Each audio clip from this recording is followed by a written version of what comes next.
মা, আপনার মেয়ে পড়াশোনা করতে পারলে আমি কেন পারবো না? কেন এত তফাৎ বলুন তো? আমার মুখে এসব কথা শুনে আমার শাশুড়ি মা চমকে যায়। তারপর শাশুড়ি মা আমাকে বলে, তুমি এই বাড়ির বউ আর সে এই বাড়ির মেয়ে, তুমি ওর সাথে তুলনা করতে গেলে চলবে না বৌমা। আর নতুন বিয়ে হতে না হতেই তুমি মুখের উপরে এইভাবে কথা বলছো।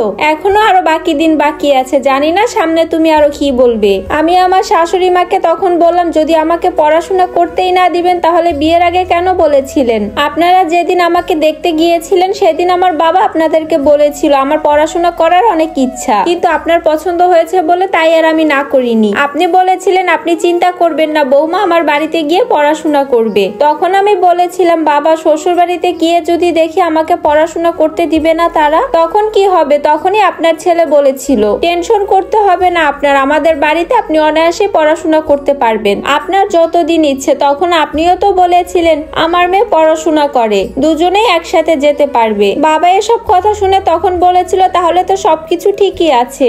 আপনাদের কথা শুনে আমার বাবার মনে হয়েছিল আপনারা আমাকে খুব ভালো রাখবেন। আমিও আমার বাবার মুখে এসব কথা শুনে বলেছিলাম, তাহলে বাবা এই বিয়েতে আমারও কোনো আপত্তি নেই। তারপর সবাই আলহামদুলিল্লাহ বলে ওঠে। তাহলে কেন আপনি সেদিন বলেছিলেন যে বিয়ের পরে মেয়ে পড়াশোনা করতে পারবে? তখন আমার শাশুড়ি একথা শুনে আমাকে বলে, এটা তো শুধুমাত্র মুখের কথাই ছিল, যদি না বলতাম তাহলে তুমি কখনোই এই বিয়ে করতে না, আর বাড়ির বউদেরকে ঘরেই মানায়, বাহিরে না। আমি বললাম, মিথ্যা প্রতিশ্রুতি দেওয়া ঠিক না মা, আপনার মেয়ে যদি এই বাড়িতে থেকে পড়াশোনা করে তাহলে আমাকেও আপনার সুযোগ দিতে হবে। শাশুড়ি মা তখন বলল, আমি তোমাকে আগেই বলেছি বাড়ির বউদেরকে মেয়েদের সাথে তুলনা করতে নেই। আমি তখন মুচকি হেসে বললাম, আপনিই না বলেছিলেন যে আমাকে আপনি বাড়ির মেয়ের মতন করে রাখবেন, তাহলে সবকিছু মুখের কথাই ছিল। এরপর শাশুড়ি মা বিরক্ত হয়ে বলল, যা বলার তুমি তোমার স্বামীর সাথেই বলবে, আমার সাথে আর তোমার কিছু বলার দরকার নেই। এ বলে আমার শাশুড়ি চলে যায়। রাতের বেলা আমি বসে আছি, তখন আমার স্বামী অফিস থেকে ফিরে এসে ফ্রেশ হয়ে আমার কাছে বসে। আমি বললাম, তোমার সাথে আমার জরুরি কথা আছে। আমি বললাম, আমি পড়াশোনা করতে চাই, চাকরি করব না কি করব না এটা না,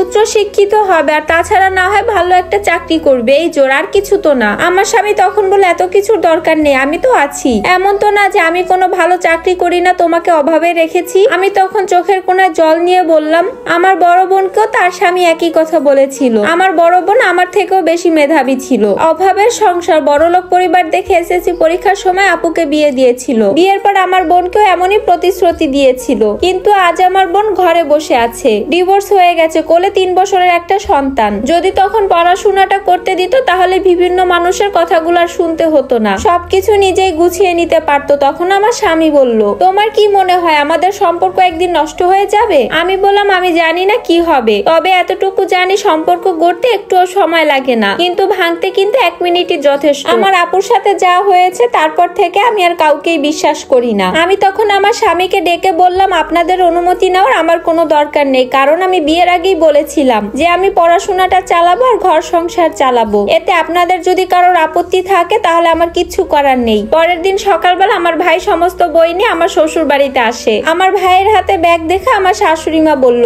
আমার ভাই বলল আপুর ফাইনাল পরীক্ষা 3 মাস পরে, তাই বইগুলো দিতে আসলাম। এ কথা শোনার পরে আমার শাশুড়ির মাথায় আগুন ধরে যায়, আর আমার ভাইকে বলে, আচ্ছা যাও, তোমার আপু রুমেই আছে। এরপর আমার শাশুড়ি আমার স্বামীর কাছে গিয়ে বলল, তুই কি তোর বউকে অনুমতি দিয়েছিস পড়াশোনা করার জন্য? আমার স্বামী বলল, না মা, আমি কিছু বলিনি পড়াশোনার জন্য, তোমার বৌমাই বলে দিয়েছে পড়াশোনা করার জন্য, কারণ অনুমতি নেওয়ার দরকার নেই, আর বিয়ের আগে পড়াশোনা চালিয়ে যাওয়ার জন্য অনুমতি দেওয়া হয়েছিল। শাশুড়ি মা তখন রেগে গিয়ে বলল, সমস্যা আছে, তুই বুঝবি না, বউকে মাথার উপরে তুলে রাখা যাবে না, আজকে তোর কথা শুনেনি, কালকেও শুনবে না, এভাবেই আস্তে আস্তে তোর কোনো কথারই পাত্তা দিবে না। তখন শাশুড়ি মা বলল, তুই দাঁড়া, আমি মজা দেখাচ্ছি, বইসহ এক্ষুনি আমি ওর ভাইকে বিদায় করে দিব। আমার স্বামী তখন বলল, না মা, তুমি এমন কিছু করো না, চলে যখন এসেছে থাক না। আমার ভাই যেহেতু এসেছে তাই আমার স্বামী আমার ভাইকে নিয়ে একটু ঘুরতে গিয়েছে। এই ফাঁকে আমি রান্নাঘরে গিয়ে সমস্ত রান্না বান্না গুছিয়ে নিচ্ছিলাম। এমন সময় আমার শাশুড়ি মা আমার রুমে গিয়ে আমার বইগুলো নিয়ে তার রুমে রাখলো।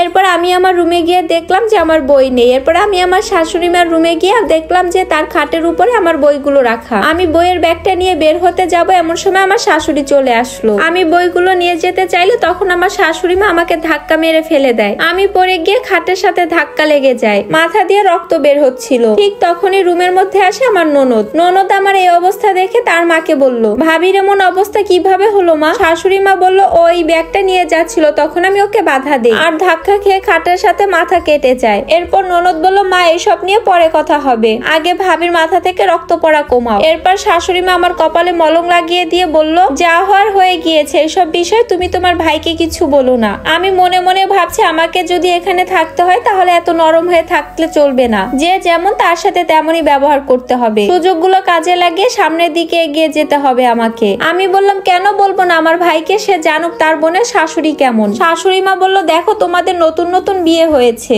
ঘরের সমস্যাগুলো ঘরের মধ্যে সমাধান করা ভালো, কথা যত বেশি বাড়বে ততই সমস্যা হবে। আমি বললাম, আমি আপনার কথা মানতে রাজি আছি, তবে আমার একটা শর্ত আছে। যদি আমার কথা মানতে পারেন তাহলে আমি আপনার কথা রাখবো, আর যদি আমার কথা না মানেন তাহলে আমি আমার ভাইকে সব বলে দিব। শাশুড়ি মা বলল, কি শর্ত? তখন আমি বললাম, আমাকে পড়াশোনা করতে দিতে হবে, আমার পড়াশোনার মাঝে কোনো ঝামেলার সৃষ্টি করতে পারবেন না। যদি আমার এই শর্ত মানতে আপনি রাজি থাকেন তাহলে আমি আপনার সমস্ত কথা মানতেই রাজি। শাশুড়ি মা এতক্ষণে বুঝে গেছে আমার সাথে পেরে ওঠা যাবে না। শাশুড়ি মা কিছুক্ষণ চুপ থেকে বলল, আচ্ছা ঠিক আছে, আমি তোমার শর্তে রাজি, কিন্তু আগে ঘর সংসার তারপরে পড়াশোনা। যদি ঘর সংসার সামলিয়ে পড়াশোনা করতে পারো তাহলে আমি রাজি আছি। আমি বললাম, এই বিষয় নিয়ে চিন্তা করবেন না আপনি মা, আমার দিক থেকে সংসারের কোনো ত্রুটি হবে না। এভাবেই আমি আমার শ্বশুর বাড়িতে পড়াশোনা চালিয়ে গিয়ে আমি একজন নামকরা ডাক্তার হয়েছি। শ্বশুর বাড়ির সবাই আজ আমাকে নিয়ে গর্বিত।